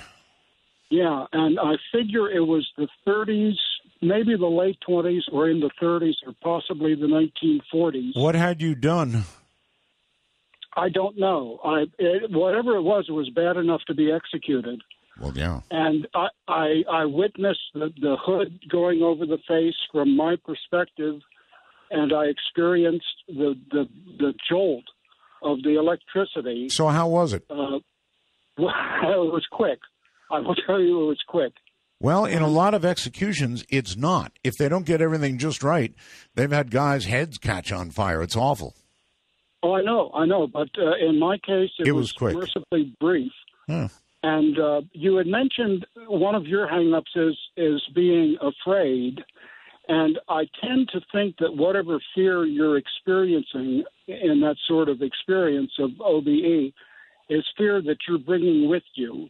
Oh, and yes. just to tell you that There's really nothing there that can harm you other than what you bring along with you to freak you out. All right. Well, thank you very much for the call. I really appreciate it. Right. Take care. Let's see. Okay. Let's, well, no, let me talk about that fear. 1,000,000 times I've tried to tell myself, don't be afraid when these things happen. But going back to my most recent experience, the shadow guy, didn't work at all. Absolutely didn't work at all. From the first second I saw him, I was absolutely terrified. So somebody's going to have to teach me how, when these things occur, how when a giant triangle appears over you or a shadow guy next to you, you don't be afraid. Instead, you relax and you sort of white light yourself, I think people say, and, all the rest of it. Let me go overseas somewhere. Will, you're on the air. Hello. Bell. Yes, hello. Hey, how are you going, mate? I'm doing well. Sounds Aussie to me. Very Aussie. Where are you? Newcastle in Australia, East Coast. Good to have you. Yeah, good to be on. I've followed you for years and years, and yeah, great to get through. Seems to me like people in Australia are beginning to discover us big time. Yeah, I tell all my friends. So I've got a few people tuning in. All right. Hi, people. Yeah. Yes. Anyway, go ahead. Yeah, the flat Earth stuff from the first part of the show. Right. Yeah, I started seeing videos and stuff on Facebook and YouTube about 12 months ago and thought it was absolutely ludicrous. And then I watched them. They're, a couple of hours long and did my own due diligence. And what I found out isn't too far from what Jay was talking about. I've got you. Another flat earther. Another flat earther. Yes. Well, we need to explore how this happened to you. You were exposed, obviously, to flat earth stuff, propaganda, and somehow you became converted. How long a process was that? Probably about 6 weeks of really scratching my head, and I spend a lot of time outside at night. And you didn't like scratch it raw or anything, did you? I mean, bleeding, possibly a head injury. No. You sure? No head injury. Look here. We're at a break point. I'm going to hold you over. All right? Yep. We've got to explore this. I've got to try to understand. There's got to be. And what astounds me about the flat earthers is they seem otherwise like pretty bright people. So how does that happen, Will? I don't know. I just like I said before the break, I spent a lot of time outside at night, and just what I was seeing and staring at just didn't quite add up, and I just started looking for answers why, because the answers that we're told in school and stuff just didn't make sense to me. Do you actually think our sun is only 3,000 miles above us? I'm still undecided on how far the sun is away, but it has to be. I mean, to be really a flat earther, that sun has to be sitting out there 3,000 miles, or it doesn't work. I'm not I wouldn't go preaching on people's doorsteps about it, but it just made a lot more sense to me than the globe. Like the evidence they put forward is quite good. Well, but again, if you want it to be true, then the sun has to be only 3,000 miles up. That may be so. Like you said, you'd have to go up and have a look. There's just no real way to tell from down here. Well, do you agree with John that all of the NASA stuff, all of the stuff we know about, is fake? That's a big question. Yes and no, because last night's show had a lot of stuff to do with. It did. They went there, but not the way that we know. So right, yeah. Right. But still, even if we went, no matter which way we went, the slow way or the really fast way, it's still 250,000 miles away to the moon. That is. Yeah. And then there's that 93 million miles to the sun. So, I mean, think about it. We would have passed the sun on the way to the moon long since. That's right. Yeah. That's right. But just something to think about is when you're looking at a moon at night, actually, when the moon's still up in the day. So you've just say there's a full moon, but you can still see it in daylight, right? Mm-hmm. Just say 12 o'clock in the day, the sun's above the moon's below the sun. Mm-hmm. Still a full moon, you can still see it in broad daylight, yet the sun should be off behind the moon, and we're still getting the same image of the moon, same side lit up. But doesn't the moon block the sun, and we call that an eclipse?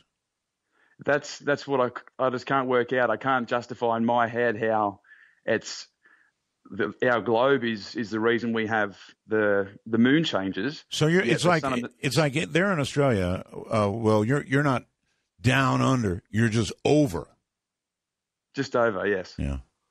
All right. Well, Will, thank you for the call. I really appreciate it. I'm just astounded. Thank you very much. I really am astounded. I mean, isn't it a thing in itself that that people believe as they do?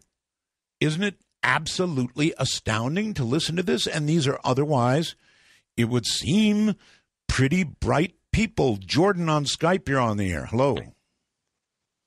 Yeah, probably when Jordan, you're breaking up on me, buddy. Hey, is it better now? A little. Sorry, I got you on Skype here. Is it better? It is better, yes. Go ahead. Let's see if we can do it. Well, one thing I wanted to say is I'm not debating whether we landed on the moon or not, but I kind of go with the theory of where we went there, but we ended up finding something. We ended up taking stuff back. Rocks. And I think that, we ended up, I don't know if we took rocks back. They might be alive. That was just a joke. But good. But I also want to hit on one more thing. I wanted to tell you one thing that I listened back in the day when you were you had the pilot on the phone, and he had captured a giant with the military, and they were transporting. He was transporting a giant. I just wanted to see if you could touch basis on that and kind of recreate that moment. I'm not sure what moment you're talking about. We had a pilot on the show who flew into Area 51. But I don't remember a pilot with a giant. Maybe it was the Area 51 one, and then you had lost connection with him. Yes, that's right. That's exactly right. That was even put into a song by Tool. I mean, it's legend at this point. I just said, I'm a young buck. What do you say? Well, there's nothing to say. Thank you very much for the call. It was just astounding radio. What happened to him? I don't know. I'm sorry. I haven't heard. Overseas, somewhere, you're on the air. Hi, how's it going tonight? Thanks for having the debate. I love the subject. My name is Ernest. I am a flat earther. Another one. Ernest, welcome to the program. Where are you, Ernest? Well, right now I'm in the Boston area. I just want to say I make more money probably than most of your callers. Ernest, this is our overseas line, buddy. So no matter how much money you make, if you're in Boston, you can't call on this line. I'm sorry. You don't post where the call-in information is. Can you give me the... It's at artbell.com. Okay, thanks. All right, thank you very much. And call me over there and we'll talk. That line is restricted for people outside of North America, That means America and Canada in this case.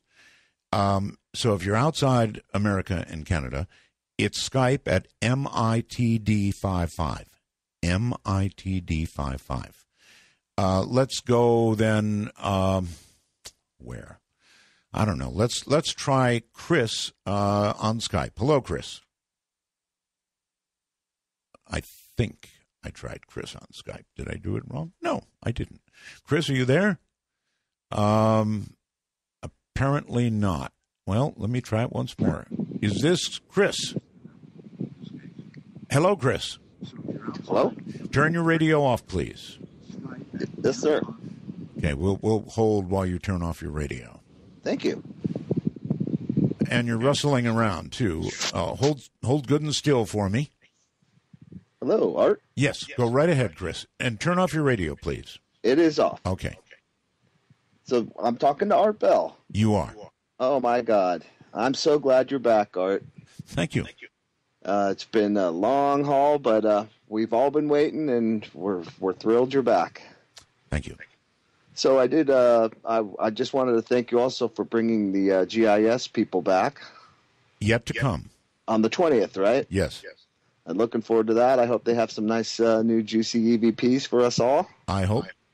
Yeah, they kind of, that show sort of launched myself and my wife into our little amateur ghost hunting and had a couple things. Finally got to feel what it's like to have the hair on the back of your neck come up. And I was doing an investigation in Fairfax, an old building, well, several. One was, it was a tuberculosis hospital and a refugee camp for 1906 earthquake victims. And nothing really significant happened that we felt or saw, but the last night was pretty strange. Retrieving my camera at 2 a.m. in the morning in a dark bathroom, I go to reach for my tripod and I hear, hey, like you stumbled over someone in an alley or something, but no one there.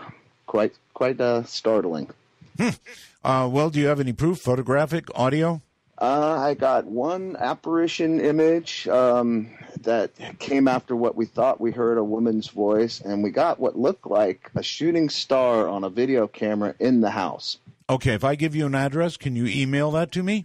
Absolutely. All right, here it is, artbell@artbell.com. And this goes for everybody. That's my email address. If you want to get a photograph to me, then artbell@artbell.com. If you want to get somebody on the show, don't email me. Email my producer. That would be producer@artbell.com. And I give these out so that I don't have to do it all the time. Otherwise, I have to keep emailing people back who are suggesting people, and I appreciate that. Really, truly, I do. Whenever you can suggest somebody for the show, happy to have them on. But please, by all means, send it to producer@artbell.com. Let's go to Joshua somewhere. Hi, Joshua. Hi, Israel. I beg pardon? I'm in Israel. You're in Israel? Yes. Hey, yes, you're my first caller from Israel, Joshua. Welcome. Yeah, so I was just wondering about this whole flat Earth thing. I've traveled a lot. I'm born in the United States. One time I flew to Israel. I flew a very northerly route. It was the middle of summer. I was looking out the window and I was seeing snow. Mm-hmm. And another time it took a more equatorial route with a couple stopovers. And I don't see how going all of these different directions would make sense if the Earth wasn't round. Well, I tried to point that out to John. And I boiled it down to mileage. You can shorten up the trip in actual measurable miles by doing the circle route, right? Right. That means it's a big ball. Right. Has anybody ever, offered to fund a flat Earth conference, maybe in the lounge area of a 747 while it flew around the world? Let them actually see it? I don't think so, but it's not a half bad idea. They seem like intelligent, very scientifically minded people who just doubt the evidence they see in books. Maybe if we get them all on a plane, give them their own compasses so they don't have to trust the equipment in the cockpit but and Joshua, fly it in one direction until it can land at the same place it took off. I know, but Joshua, they have to throw away so much. I mean, so much has to be fake for what they believe to be true. Our sun has to be 3,000 miles up for what they believe to be true. And you're right. I mean, they sound intelligent otherwise, and so it's a mystery to me. It's honestly a mystery. I think, and it seems that there are a lot of flat earthers listening this morning. I suggest that one of them, who's willing to go out on a limb, try to crowdfund a meeting of the Flat Earth Society and actually publish the results. Do this, try this, see if they fly around the world or see if they find the edge, because I'm sure the rest of the scientific community would be very, very interested in a well-documented discovery of the edge of the world. We'd all love to see that. I guess I don't want to stand right there, but yeah, I'd like to see it. Yeah, thank you for having me on. Joshua, thank you for calling. Israel, that's the first call from Israel. And again, outside North America, it's MITD 55, MITD 55. Let's try the phones. Foley, Alabama. Hello. Oh, yeah, this is Rex, Art. So Heck, glad howdy. to find you back again. Yes, sir. I'm glad you found. How did you find me, actually? Well, I'll tell you, I was scanning my shortwave radio, doing a third shift, and I said, this can't be true. And I listened to the program. I became so overwhelmed with emotion. When I realized it was you, street lights began to flicker on and off around me. It was incredible.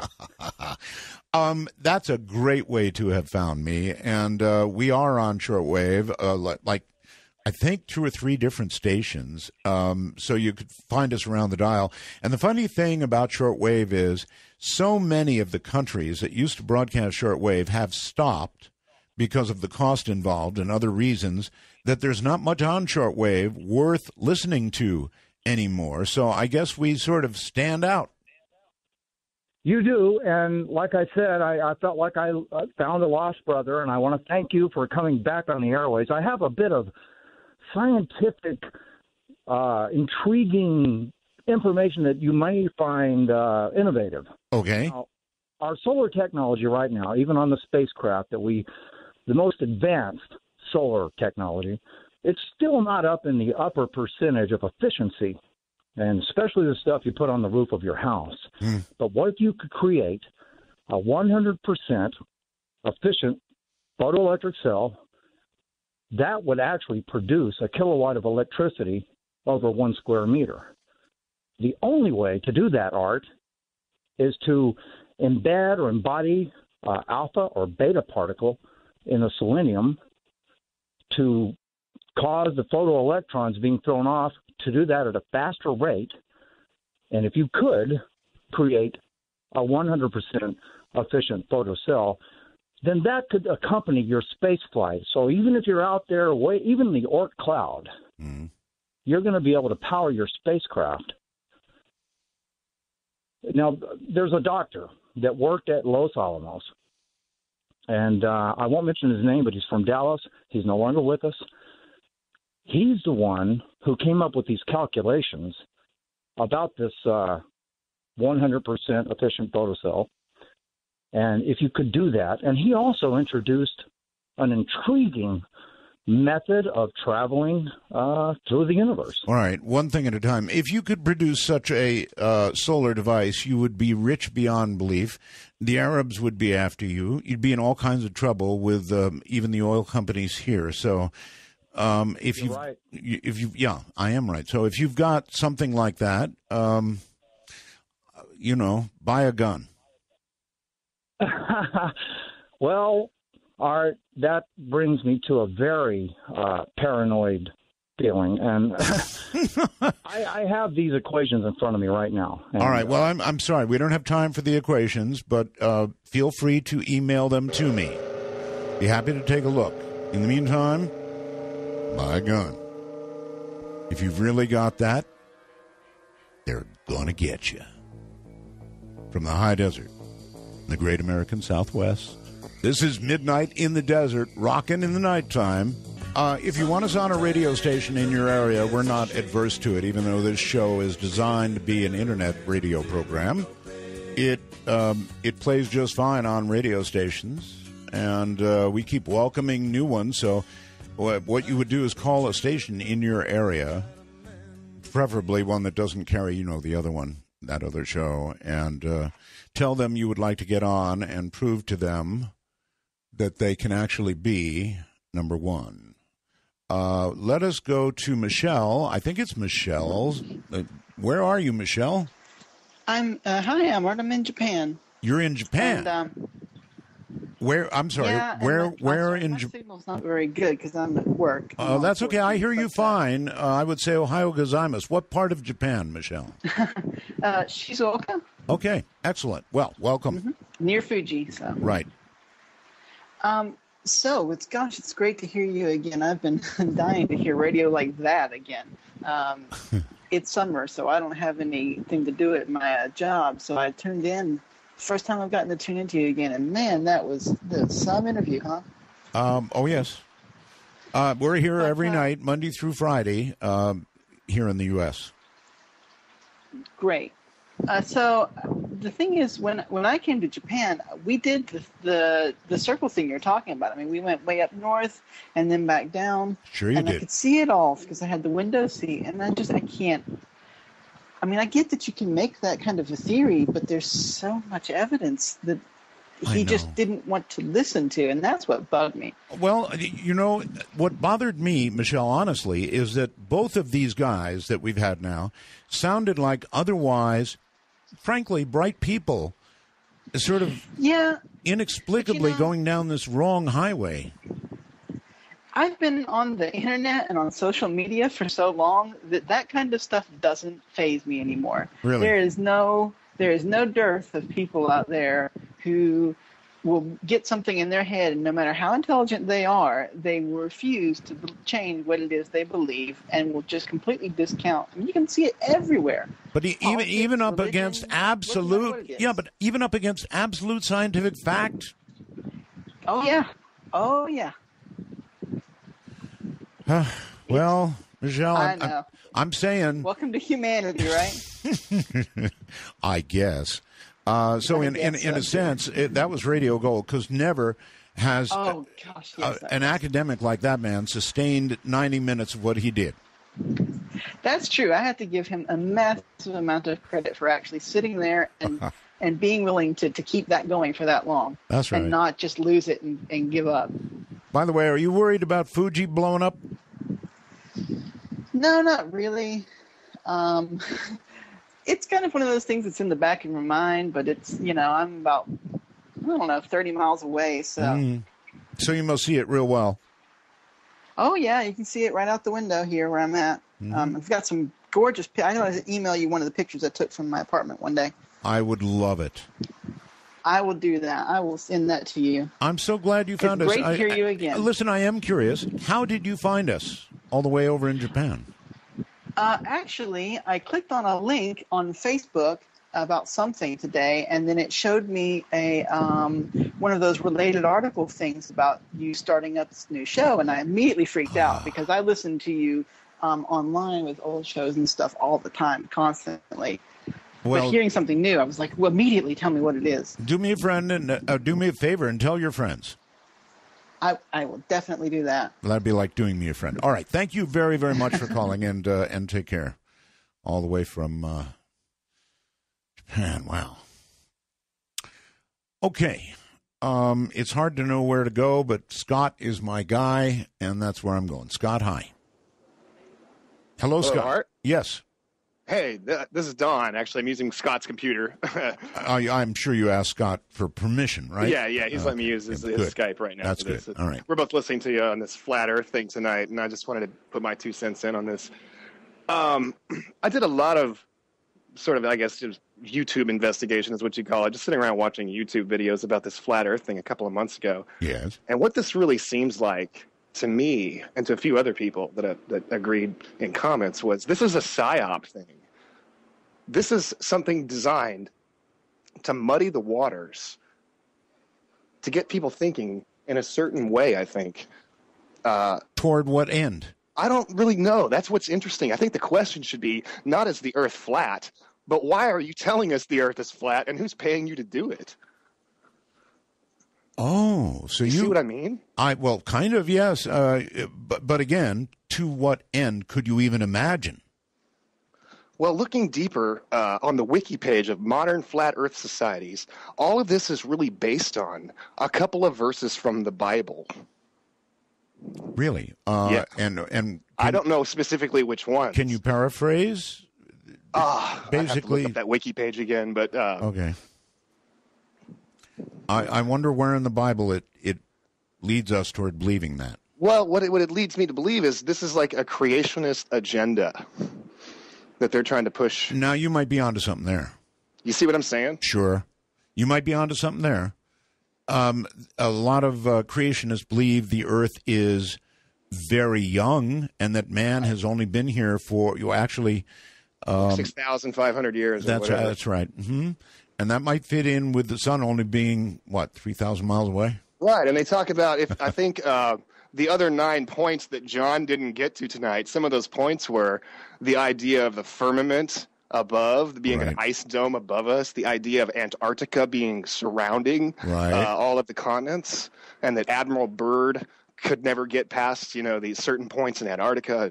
And there's all these mysteries about Antarctica and what it is. And there were more points. You're right. We didn't get to all of those. But a lot of it seems compelling, but the whole thing, it just seems like this creationist agenda, like they're trying to push for whatever reason. And it seems like a disinformation thing to muddy the waters for other, to throw it in the bucket with other sort of fringe ideas. Well, the only place where they almost had me was the airplane going one direction and the airplane going the other direction. Right, that's a good one. I had to think about that a little bit. I'm still not from continent to continent.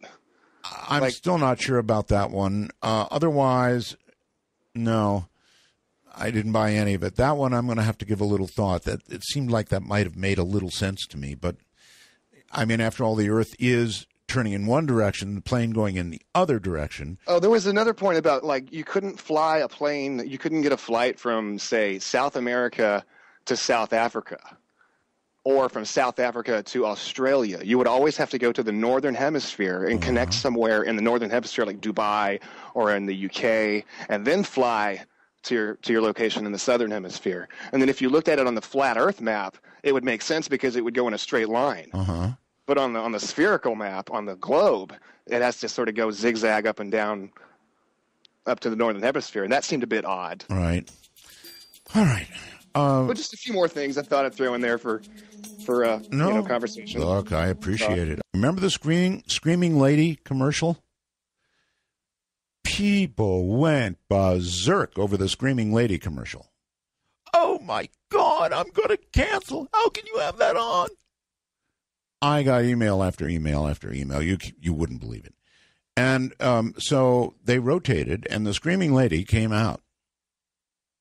A day or two passed, and then I'm inundated with zillions of emails. I missed the Screaming Lady. What happened to the Screaming Lady? Duncan in New Zealand says, by wormhole, I agree. This is all a psyop with the mass awakening of people occurring. It's just a distraction to stop us looking out into the universe. Frankly, citing business reasons for his anonymity raises some serious red flags with me. Well, I understood it. I understood the reason for his not wanting to reveal his real name. Would you? I mean, he had solid business reasons, I guess. Steve on Skype somewhere. Hi, you're on the air. Hi, how you doing? I'm doing pretty well, Steve. Get good and close to where the microphone is on your computer because you sound like you're in a hollow room. Okay, I'm calling from Germany. I'm ex-military. I used to work on the Persian missiles and stayed over here. Well, I've been listening to your program today. It was really great. This flat Earth thing, I never ever thought the world could be flat.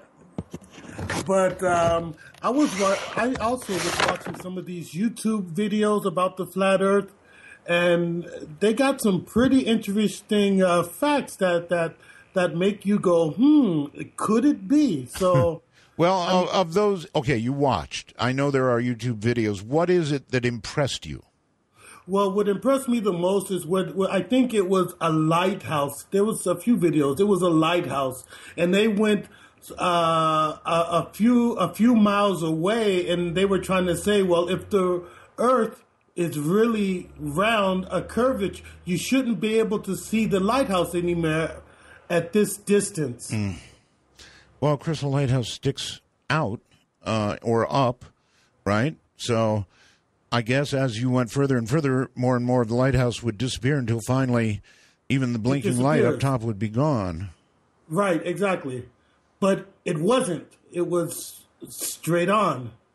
You mean the lighthouse stayed in full view no matter how far you went? It stayed in full view. And that was the thing that was really impressive to me. Well, it's impressive, but it's impossible. Huh? Well, yeah, but I don't want to believe it. I really don't. But I don't know. Have you yourself looked at any of these YouTube videos? I have. Flat Earth? Actually, I have. Yes, and a few of their arguments are kind of interesting.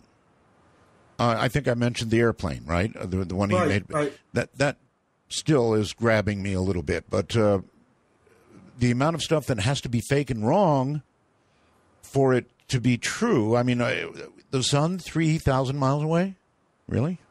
No, exactly. Yeah, I know it's not possible, but there's just some things that are really that you scratch your head. Well, you do.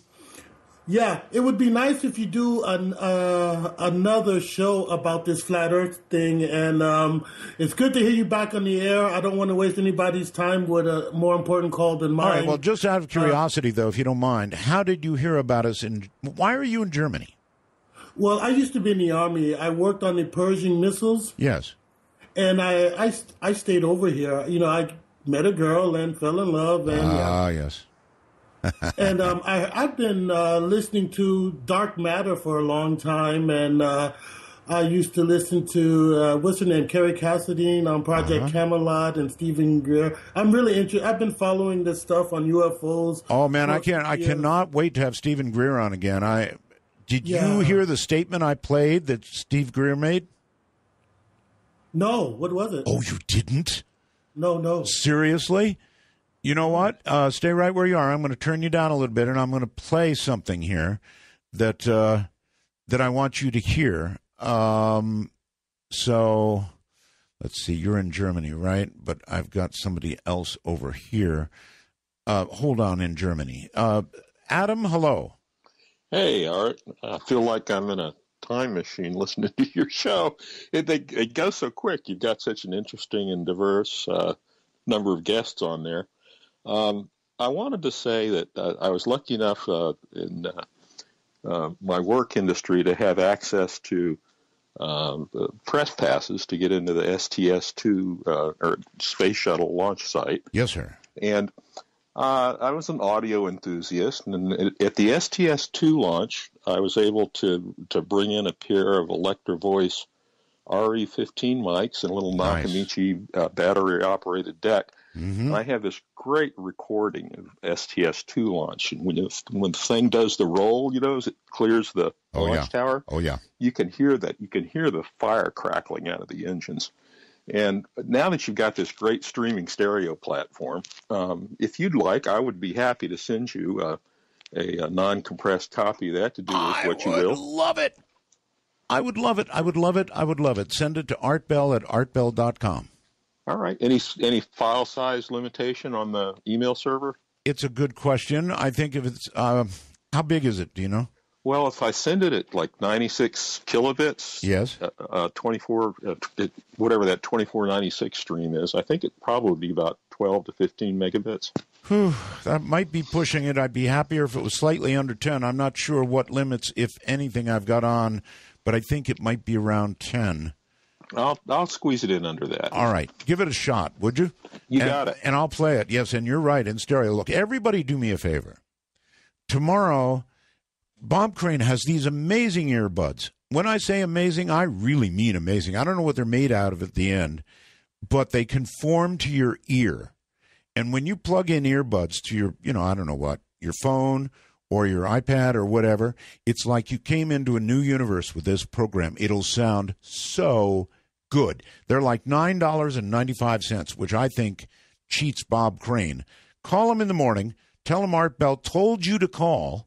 Get a pair of those on the way, and then you can review them on the air for me. They're amazing.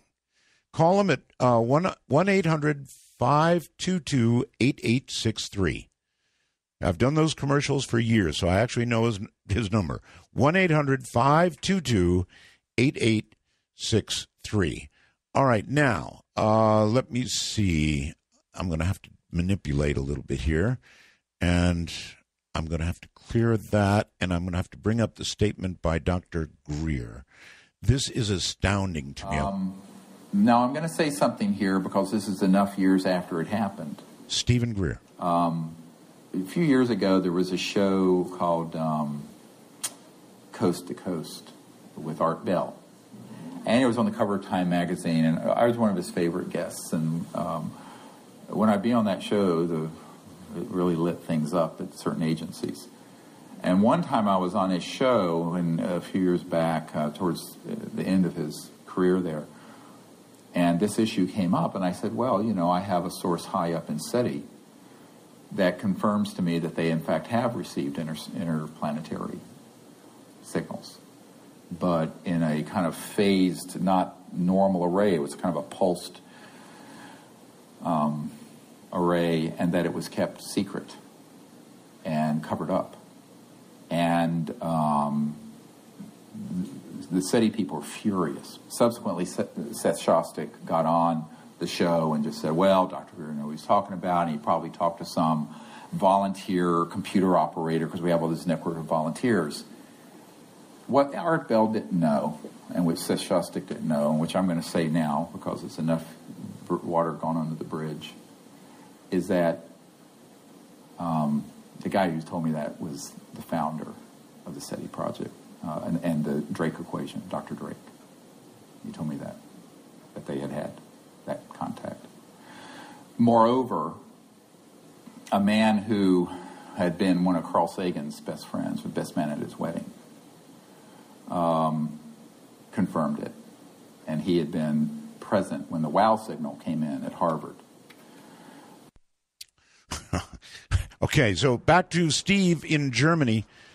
Yeah, Art Bell, listen, Stephen Greer, he's a good guy, but after this serious documentary he made, he's I don't trust him anymore. He's looking a little more and more shady to me. Not to me. I've always trusted him, and you know what? That statement he just made, and he's going to be on the show, and believe me, trust me, when I tell you we're going to have him explain that, and then we're going to have Seth Shostak on, because what he essentially just said is we haven't been told the truth. We've had contact. I mean, that's what the man just said. We've had contact. Course. Well, I believe that. I think everybody believes that. No, everybody doesn't believe that. We've had Seth on a million times, asked him about contact, and, of course, he has said that, we have the WOW signal, but Greer was talking about real contact and the fact that it's not known. And so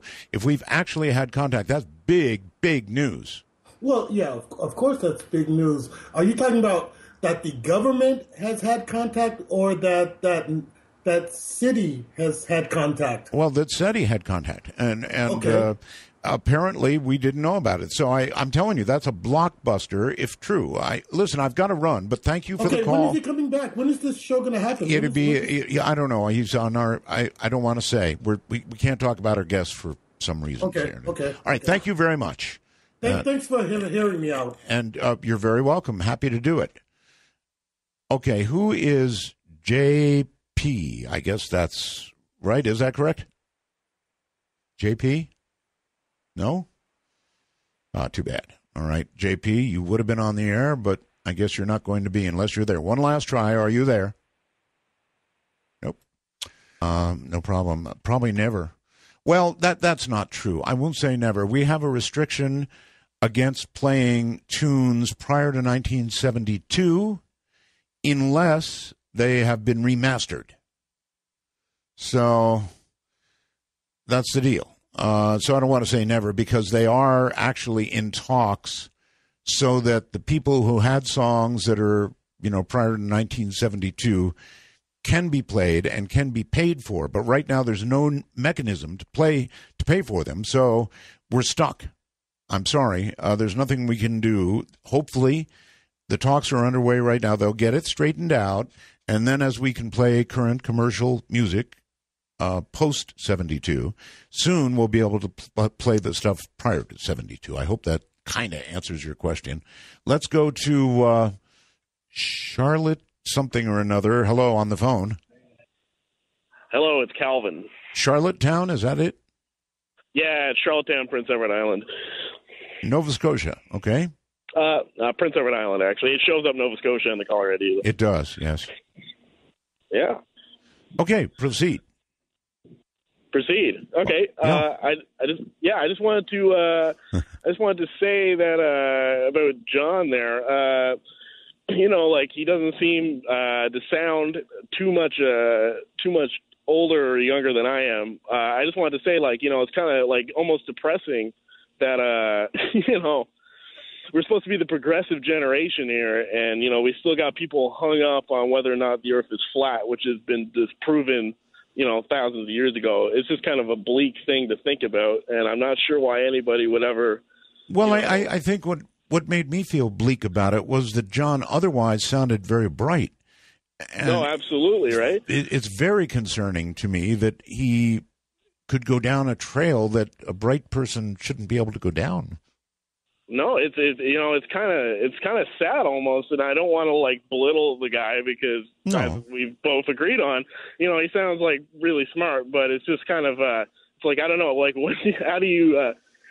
how do you go that way, I don't know. I'm sorry, I just flat, excuse the word, flat don't know.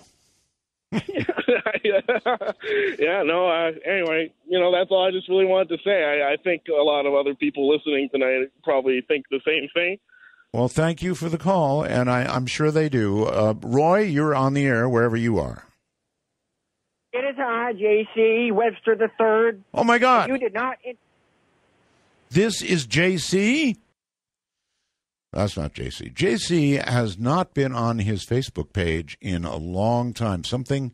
I hope nothing has happened to J.C. Nothing untoward has occurred to J.C. Anyway, Kurt, your turn. You're on the air. Well, hello. Hello. How are you today? Mystified, but here. All right, let me turn this down I should have so said I don't hear you double. Should have said flat mystified. Anyway. You know what? He said, I'm flattered to be on your show, and I think he was fooling us. I do. I just had a sense in my gut that he knew that how in the world can anybody believe that the Earth is still flat? You're going to get in a ship and then you're just going to fall off into where? Yeah, I think you're wrong because I think he did honestly believe it. I'm sorry to say. Oh, yes. Yes. I can't believe that anybody in 2015 believed that we're on a flat plane.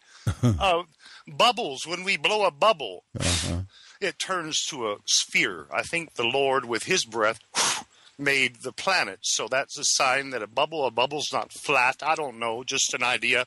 But I just don't believe that somebody in 2015 believed the Earth flat. Are they nuts or what? Are they in a cult?